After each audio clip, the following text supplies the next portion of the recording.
Bakit sa kanya? Nasa pangalan na, nasa mukha pa. Ganda ka? Ganda yarn?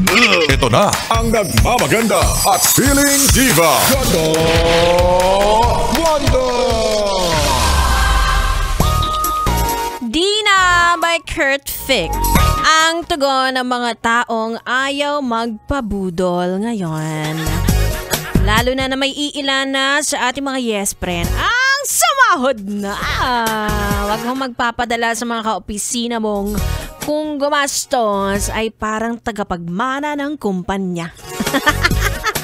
Mga yes friend, it's me. It's your girl, DJ Ganda Wanda. Kasama nyo na dito sa 101.1 Yes FM na naging biktima na rin ng mga budol na kaopisina.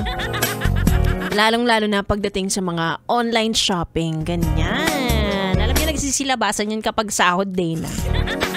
Diba? Alam ko naman na tayo ay dapat may self-control. Huwag natin isisi sa iba. Diba? Lalo na kung marami tayong bills na binabayaran. Pero grabe talaga minsan yung mga yung mga ang gagaling mga udyok, diba? Parang nahihypnotize ka.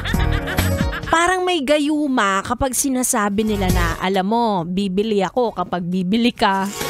O kaya naman, sale naman minsan lang to. Naka 50% off.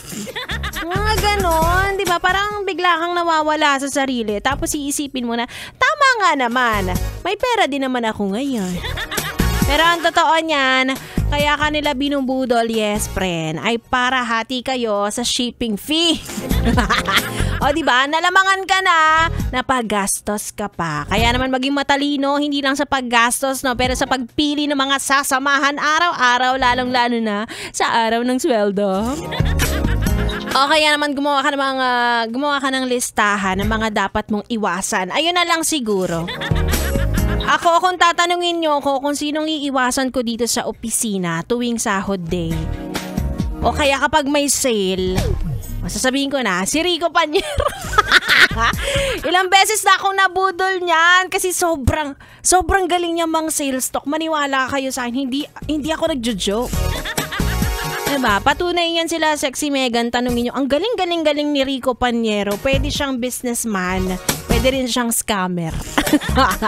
Anyway, yes, friend. Iwas gastos muna. Sige na, libangin mo muna yung sarili mo. Humanap ka ng distraction. Ako muna mabibigay ng aliw sa'yo. Gusto mo yan, aliwin kita. Basta samahan mo lang ako hanggang alas 9 ng gabi. Again, it's me, Ganda Wanda. At kayo ay nakatudok dito lang sa stasyong number 1 sa kalokohan. 101.1 Yes FM.